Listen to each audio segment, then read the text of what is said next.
Hi friends, welcome to Telugu education tips YouTube channel. Friends, ఇవాళ వీడియోలో నేను మీతో డిస్కస్ చేయబోతున్న టాపిక్ ఏంటంటే ఏపీ icet 2021 నోటిఫికేషన్ అయితే రిలీజ్ అయిందనమాట.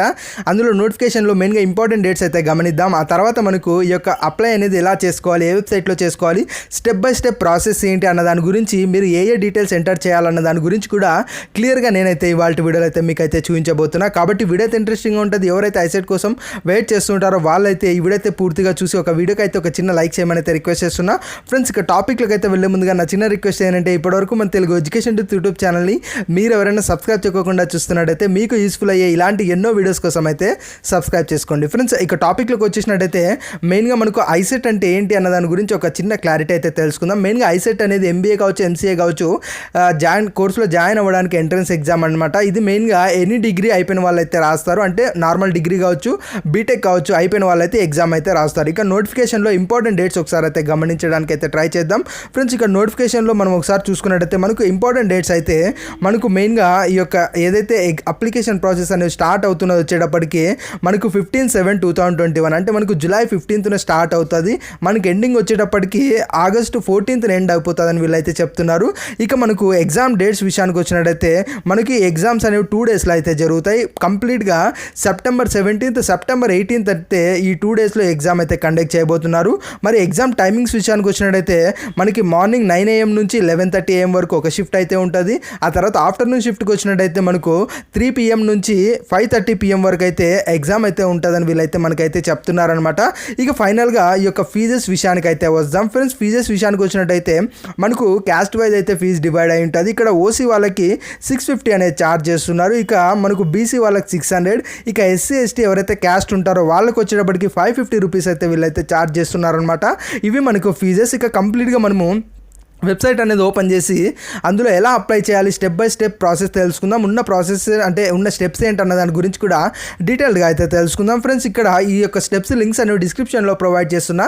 మెయిన్గా అఫీషియల్ వెబ్సైట్ లింక్ ప్రొవైడ్ చేస్తా. ఆ తర్వాత స్టెప్ 1, స్టెప్ 2, స్టెప్ 3, స్టెప్ 4 ఈ 4 స్టెప్స్ లింక్స్ కూడా నేనైతే ప్రొవైడ్ చేస్తాను. మీరు అఫీషియల్ వెబ్సైట్లోకి వెళ్ళన్నా చేయొచ్చు, లేదు అంటే డైరెక్ట్గా స్టెప్స్ ఫాలో అవ్వచ్చు. ఇలా స్టెప్స్ లింక్ ఓపెన్ చేసి మీరు ప్రాసెస్ అనేవి కూడా చేసుకోవచ్చు. ఇక్కడ ఒకసారి అఫీషియల్ వెబ్సైట్ కనుక మనం ఓపెన్ చేసినట్టయితే మనకు ఏపీ icetకి సంబంధించి ఇలా అయితే ఉందన్నమాట. మెయిన్గా వీళ్ళు చెప్తున్నది ఏంటంటే 4 స్టెప్స్ అనేది ఉంటాయి. ఫస్ట్ ఏంటంటే మనకు పేమెంట్ చేయాల్సి ఉంటుంది. ఆ తర్వాత మీరు చేసిన పేమెంట్ సక్సెస్ అయిందా లేదా అని చెక్ చేసుకోవాల్సి ఉంటుంది. ఆ తర్వాత మెయిన్గా పేమెంట్ అయిన తర్వాత రెఫరెన్స్ ఐడి యూజ్ చేసి మీరు అప్లికేషన్ అనేది ఫిల్ చేయాల్సి ఉంటుంది. ఆ తర్వాత ఈ యొక్క మీరు ఏదైతే అప్లికేషన్ ఫామ్ ఫిల్ చేసి ఉంటారో దాన్నంతా మీరు ప్రింట్ తీసుకోవాల్సి ఉంటుంది అనమాట.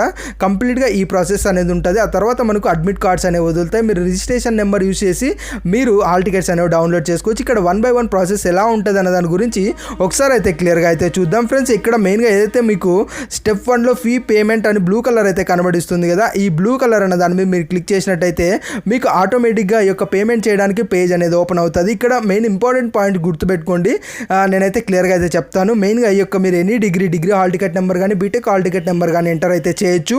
ఆ తర్వాత నెక్స్ట్ ఏంటంటే క్యాండిడేట్ నేమ్ ఎంటర్ చేయాలి. గుర్తుపెట్టుకోండి, 10th క్లాస్లో ఎలా ఉందో అలానే ఎంటర్ చేయాలి.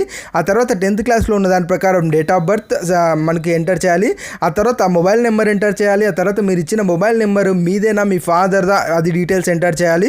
ఆ తర్వాత ఇంకో ఏదైనా ఆల్టర్నేటివ్ నెంబర్ ఉంటే అది ఎంటర్ చేయాలి. ఆ తర్వాత ఈమెయిల్ ఐడి ఎంటర్ చేయాలి. ఇక్కడ ఈమెయిల్ ఐడి అనేది మీరు రాంగ్గా ఇచ్చినా ఏం ప్రాబ్లం అయితే ఉండదు. జస్ట్ ఈ కౌన్సిలింగ్ ఫినిష్ అయ్యేంత వరకు మీకు ఈమెయిల్ ఐడి వర్కింగ్లో ఉంటే చాలా అనమాట. ఇక ఫర్దర్గా క్యాస్ట్ గురించి అయితే మీది ఏ క్యాస్టో మీరు సెలెక్ట్ చేసుకోవాల్సి ఉంటుంది. ఆ తర్వాత ఇక్కడ మెయిన్గా ఫైనల్ పేమెంట్ అంటే ఈ యొక్క పేమెంట్ చేసేటప్పుడు చాలా జాగ్రత్తగా ఉండాలి. చాలామంది నెట్ సెంటర్స్లో అప్లై చేసేటప్పుడు వాళ్ళ నెట్ సెంటర్ వాళ్ళ డెబిట్ కార్డు కానీ, నెట్ సెంటర్ వాళ్ళ నెట్ బ్యాంకింగ్ నుంచి కానీ అయితే చేస్తూ ఉంటారు. బట్ మ్యాక్సిమం ఏంటంటే ఎవరైతే పర్సన్ అప్లై చేస్తున్నారో వాళ్ళ నెట్ బ్యాంకింగ్ కానీ, వాళ్ళ డెబిట్ కార్డు నుంచి అయితే చేయడానికి అయితే ట్రై చేయండి. ఎందుకంటే ఒకవేళ మీకు అమౌంట్ అనేది ఫెయిల్ అయినా కూడా మరి అది 7 daysలో బ్యాక్ అయితే వస్తుంది. ఆ బ్యాక్ వచ్చిన అమౌంట్ ఎవరైతే పేమెంట్ చేస్తుంటారో వాళ్ళ దాంట్లోకే పడుతూ ఉంటుంది. కాబట్టి మీరు నెట్ సెంటర్ నుంచి పేమెంట్ చేసినట్టయితే వాళ్ళ అకౌంట్లోకే పడుతుంది అనమాట. కాబట్టి ఇదంతా అన్నెసరీ ఇష్యూ. కాబట్టి మాక్సిమం మీ ఏటీఎం కార్డు యూజ్ అయితే పేమెంట్ అయితే చేయొచ్చు. మనకి ఇక్కడ వీళ్ళు చెప్తున్న దాని ప్రకారం నెట్ బ్యాంకింగ్, దాంతోపాటు credit card, debit card use చేసి పేమెంట్ అయితే చేయొచ్చు అని చెప్తున్నారు. ఇక్కడ మెయిన్గా మీరు ఇక్కడ ఇనిషియేట్ పేమెంట్ మీరు క్లిక్ చేసి మీరు సెలెక్ట్ చేసుకున్న క్యాస్ట్ ప్రకారం మీకు ఎంత పేమెంట్ అయితే అలాట్ అవుతుందో దాన్ని మీరైతే పే చేయాల్సి ఉంటుంది. ఆ తర్వాత నెక్స్ట్ స్టెప్ 2కి వచ్చినట్టయితే మీరు ఏదైతే పేమెంట్ చేస్తుంటారో దాని యొక్క స్టేటస్ అనేది తెలుసుకోవడం అనమాట.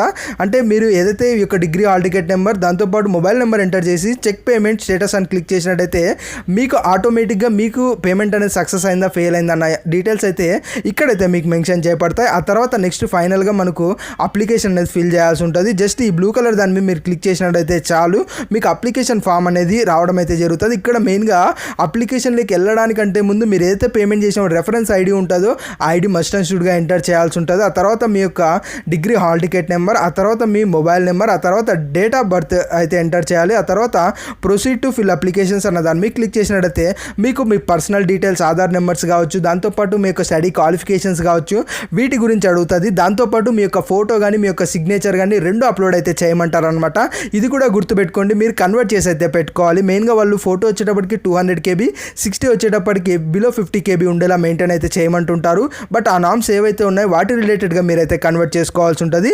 ఇక ఫైనల్గా ఏంటంటే ఏదైతే మీరు అప్లికేషన్ ఫిల్ చేశారో దానికి రిలేటెడ్గా మీరు అప్లికేషన్ ఫామ్ని అయితే డౌన్లోడ్ చేసుకోవాల్సి ఉంటుంది. ఇక్కడ జస్ట్ ప్రింట్ అప్లికేషన్ ఫామ్ అన్న దాన్ని మీకు క్లిక్ చేసినట్టయితే దాన్ని మీకు ఇక్కడ payment reference ID, registration number వస్తాయి. ఎప్పుడైతే మీరు అప్లికేషన్ సబ్మిట్ చేస్తారో అక్కడ మీకు రిజిస్ట్రేషన్ నెంబర్ రావడం అయితే జరుగుతుంది. ఒకవేళ పేమెంట్ చేసి రిజిస్ట్రేషన్ నెంబర్ రానట్టయితే అఫీషియల్స్కి మీరు మెయిల్ పెట్టినట్లయితే వాళ్ళైతే మీకు వితిన్ 24 అవర్స్లో మీకు రిజిస్ట్రేషన్ నెంబర్ అనేది చెప్తారు. ఆ తర్వాత ఫర్దర్గా మేబీ ఇదే ప్రాబ్లం కంటిన్యూ అయినట్టయితే మీకు ఇంకో స్టెప్ కూడా యాడ్ చేస్తారు, నో యువర్ రిజిస్ట్రేషన్ నెంబర్ అని చెప్పేసి. ఇక్కడ మెయిన్గా payment reference ID, registration number, inter degree hall ticket number, ఆ తర్వాత mobile number, date of birth అయితే ఇక్కడ మీరు ఇచ్చేసి ఈ యొక్క అప్లికేషన్ డీటెయిల్స్ అనేది తెచ్చుకొని దాన్ని అయితే ప్రింట్ అయితే తీసుకోవచ్చు. దాంతోపాటు పీడిఎఫ్గా కూడా అయితే సేవ్ అయితే చేసుకోవచ్చు. అలా సేవ్ చేసుకున్న తర్వాత మీరు నెక్స్ట్ ఏం చేయాలంటే కంప్లీట్గా ఏదైతే హాల్ టికెట్ వస్తుందో అప్పటి వరకు అయితే వెయిట్ చేయాల్సి ఉంటుంది. హాల్ టికెట్ మనకు మ్యాక్సిమం బిఫోర్ ఎగ్జామ్ అంటే ఎగ్జామ్కి 3 days బ్యాక్ అయితే హాల్ టికెట్ రావడం అయితే జరుగుతుంది. కాబట్టి అప్పటి వరకు అయితే మీరు వెయిట్ చేసి ఇంకా ఈ యొక్క సిలబస్ అనేది ఫాలో అవుతూ చదువుకుంటూ ఉండడమే. ఇది మెయిన్గా ఏపీ ఐసెట్కి సంబంధించి మీరు కావాల్సిన స్టెప్స్, మీరు ఫాలో అవ్వాల్సిన స్టెప్స్ అనమాట. ఇలా అయినట్టయితే మీరు మీ ఫోన్లో అయినా రిజిస్ట్రేషన్ అయితే చేసుకోవచ్చు. ఇందులో ఎటువంటి డౌట్ అయితే లేదు. బట్ గుర్తుపెట్టుకోండి, మ్యాక్సిమం ఎర్రర్ చేయడానికి అయితే ట్రై చేయదండి. ఎందుకంటే ఫర్దర్గా కరెక్షన్స్ అనేవి అవుతాయి కానీ కొంచెం మీరు అనేది చాలా టైం అనేది స్పెండ్ చేయాల్సి ఉంటుంది. ఎందుకంటే అఫీషియల్స్కి మీరు చేసిన మిస్టేక్ అనేది మెయిల్ పెట్టాలి, దానికి రిలేటెడ్గా ప్రూఫ్ పెట్టాలి, దాని నుంచి వాళ్ళు ఎప్పుడు మళ్ళీ మిస్టేక్ కరెక్ట్ చేస్తారని వెయిట్ చేయాలి. అదే ఒక టెన్షన్ ఉంటుంది. కాబట్టి 1-2 సార్లు డీటెయిల్స్ అన్ని కన్ఫర్మ్ చేసుకున్న తర్వాత ఎంటర్ చేయమని అయితే రిక్వెస్ట్ చేస్తున్నా. మెయిన్గా ఐసెట్కి సంబంధించి ఇది ఫ్రెండ్స్ వీడియో అయితే చాలా ఇన్ఫర్మేటివ్గా ఉందని నేనైతే అనుకుంటున్నా. ఫ్రెండ్స్ వీడియోలో నేను చెప్పిన ఇన్ఫర్మేషన్ మీకు నచ్చినట్టయితే వీడియోని ఒక చిన్న లైక్ చేసి సపోర్ట్ ఇవ్వమని అయితే రిక్వెస్ట్ చేస్తున్నా. ఇది ఫ్రెండ్స్ మనం ఇవాళ వీడియోలో తెలుసుకున్నది. వీడియో నచ్చినట్టయితే లైక్ చేయండి. మరి ముఖ్యంగా మన తెలుగు ఎడ్యుకేషన్ టిప్స్ యూట్యూబ్ ఛానల్ని మీరు ఎవరైనా ఫస్ట్ టైం కనుక విజిట్ చేస్తున్నట్టయితే ఇలాంటి యూస్ఫుల్ వీడియోస్ కోసం అయితే సబ్స్క్రైబ్ చేసుకోండి.